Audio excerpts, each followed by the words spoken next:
ಎಲ್ಲರಿಗೂ ನಮಸ್ಕಾರ. ನಾನು ಡಾಕ್ಟರ್ ಮೇಘನಾ ಬೆನ್ಕೇಶ್. ನಾನು ಆಯುರ್ವೇದಿಕ್ ಡಾಕ್ಟರ್. ಪ್ರಸ್ತುತ ಬೆಂಗಳೂರಿನ ಜ್ಞಾನಭಾರತಿ RTO ಆಫೀಸ್ ಬಳಿ ನನ್ನದೇ ಆದಂತಹ ಬ್ರಾಹ್ಮಿ ಆಯುರ್ವೇದಿಕ್ ಕ್ಲಿನಿಕ್ನ ನಡೆಸ್ತಾ ಇದ್ದೀನಿ. ಇವತ್ತು ನಾನು ಜಠರಾಗ್ನಿ ಮಹತ್ವದ ಬಗ್ಗೆ ಮಾತಾಡ್ತಾ ಇದ್ದೀನಿ. ಜಠರಾಗ್ನಿಗೆ ನಾವು ಜೀರ್ಣಶಕ್ತಿ ಅಥವಾ ಡೈಜೆಷನ್ ಅಂತ ಕೋರಿಲೇಟ್ ಮಾಡ್ಕೋಬಹುದು. ಆಯುರ್ವೇದದಲ್ಲಿ ಚರಕಾಚಾರ್ಯರು ಅಗ್ನಿಯ ಬಗ್ಗೆ ಬಹಳ ಮಹತ್ವ ನೀಡಿದ್ದಾರೆ. ಯಾಕೆ ಅಂದರೆ ನಾವು ಯಾವುದೇ ರೋಗ ಉತ್ಪತ್ತಿಗೆ ಕಾರಣ ಹುಡುಕಿದಾಗ ಅದು ಶುರುವಾಗುವುದೇ ಜಠರಾಗ್ನಿ ವ್ಯತ್ಯಾಸದಿಂದ. ಜಠರಾಗ್ನಿ ವ್ಯತ್ಯಾಸದಿಂದ ನಾವು ಸೇವಿಸುವ ಆಹಾರ ಪೂರ್ಣವಾಗಿ ನಮ್ಮ ದೇಹಕ್ಕೆ ಬಲ, ಪೌಷ್ಟಿಕ ಅಂಶವನ್ನು ನೀಡದೆ ಆಮ ಆಗಿ ಬದಲಾಗುತ್ತದೆ. ನಾವು ಯಾವ ತರಹದ ಆಹಾರ ತೆಗೆದುಕೊಳ್ಳುತ್ತೇವೆ, ಯಾವ ಸಮಯದಲ್ಲಿ, ಎಷ್ಟು ಮಾತ್ರದಲ್ಲಿ ಎಲ್ಲವೂ ಕೂಡ ಇದಕ್ಕೆ ಮುಖ್ಯವಾಗುತ್ತದೆ. ಜಠರಾಗ್ನಿಯಿಂದ ನಮ್ಮ ಮೆಟಬಾಲಿಸಮ್ನ ನಿಯಂತ್ರಣ ಮಾಡಬಹುದು. ಅದರ ವ್ಯತ್ಯಾಸದಿಂದ ಬೊಜ್ಜುತನ, ತೂಕ ಹೆಚ್ಚಾಗುವುದು ಎಲ್ಲ ಸಮಸ್ಯೆ ಕಂಡುಬರುತ್ತದೆ. ಹಾರ್ಮೋನಲ್ ಇಂಬ್ಯಾಲೆನ್ಸಸ್ ಇತ್ತೀಚಿನ ದಿನಗಳಲ್ಲಿ ಅತಿ ಹೆಚ್ಚಾಗಿ ಕಂಡುಬರುತ್ತಿರುವ ಸಮಸ್ಯೆ.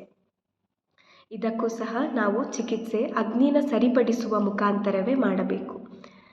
ಜಠರಾಗ್ನಿ ವ್ಯತ್ಯಾಸದಿಂದ ಅಜೀರ್ಣ, ಎದೆ ಉರಿ, ಹೊಟ್ಟೆ ಉಬ್ಬರ ಇಂತಹ ಜಠರ ಅಥವಾ ಹೊಟ್ಟೆ ಸಂಬಂಧಿತ ರೋಗಗಳಿಗೆ ಮಾತ್ರ ಕಾರಣವಾಗದೆ ಅನೇಕ ಚರ್ಮ ರೋಗಗಳು, ಆಟೋಇಮ್ಯೂನ್ ಡಿಸಾರ್ಡರ್, ಅಲರ್ಜಿಕ್ ಡಿಸೀಸಸ್, ರಿಮಟೋಯ್ಡ್ ಆರ್ಥರೈಟಿಸ್ಗಳಿಗೆ ಕಾರಣವಾಗುತ್ತದೆ.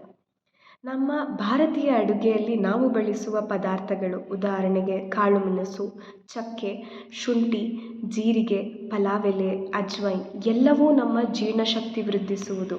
ಅಂದರೆ ಆಯುರ್ವೇದದ ಪ್ರಕಾರ ದೀಪನ ಚಿಕಿತ್ಸಾ ಮತ್ತು ಆಮವನ್ನು ಜೀರ್ಣ ಮಾಡುವ ಶಕ್ತಿ, ಅಂದರೆ ಆಯುರ್ವೇದದ ಪ್ರಕಾರ ಪಾಚನ ಚಿಕಿತ್ಸಾ ಹೊಂದಿರುವುದು. ನಮ್ಮ ಊಟದಲ್ಲಿ ನಾವು ತಿದ್ದಿಕೊಂಡರೆ ನಮಗೆ ಯಾವುದೇ ರೋಗಗಳು ಬರುವುದಿಲ್ಲ. ಕೊನೆಯದಾಗಿ ಊಟ ಬಲ್ಲವನಿಗೆ ರೋಗ ಇಲ್ಲ. ನಮಸ್ಕಾರ. ನೀವು ಆಯುರ್ವೇದ ಡಾಕ್ಟರ್ ಆಗಿದ್ರೆ ನಿಮ್ಮ ಜ್ಞಾನವನ್ನ ಜನರ ಜೊತೆ ಹಂಚಿಕೊಳ್ಳಲು ಇಚ್ಛಿಸಿದಲ್ಲಿ ಇನ್ಸ್ಪೈರ್ ಕನ್ನಡ ನೀಡ್ತಾ ಇದೆ ಒಂದು ಸುವರ್ಣ ವೇದಿಕೆ. ಭಾರತದ ಪ್ರಾಚೀನ ವೈದ್ಯ ಪದ್ಧತಿಯಾದ ಆಯುರ್ವೇದವನ್ನ ಮುನ್ನೆಲೆಗೆ ತರುವ ವಿನೂತನ ಪ್ರಯತ್ನ ನಮ್ಮದು. ಜನರ ಆರೋಗ್ಯ ಸಮಸ್ಯೆಗಳ ಬಗ್ಗೆ ತಿಳಿದಿರುವ ನೀವು, ನಿಮ್ಮ ಹೆಸರು, ನೀವು ಯಾವ ಆಯುರ್ವೇದ ವಿಭಾಗದಲ್ಲಿ ಪರಿಣಿತಿ ಹೊಂದಿದ್ದೀರಿ ಹಾಗೂ ಒಂದು ಮನೆಮದ್ದಿನ ಬಗ್ಗೆ ತಿಳಿಸಿಕೊಡುವ ಅಥವಾ ಯಾವುದೇ ತರಹದ ಆರೋಗ್ಯ ಜಾಗೃತಿ ಮೂಡಿಸುವ ಮಾಹಿತಿಯನ್ನ ಸರಳವಾಗಿ ನಿಮ್ಮ ಫೋನ್ನಲ್ಲಿ ರೆಕಾರ್ಡ್ ಮಾಡಿ ನಮಗೆ ಕಳಿಸ್ಕೊಡಿ. ನಿಮ್ಮ ಆರೋಗ್ಯಪೂರ್ಣ ಮಾಹಿತಿಯನ್ನ ಲಕ್ಷಾಂತರ ಜನರಿಗೆ ತಲುಪಿಸುವ ಜವಾಬ್ದಾರಿ ನಮ್ಮದು.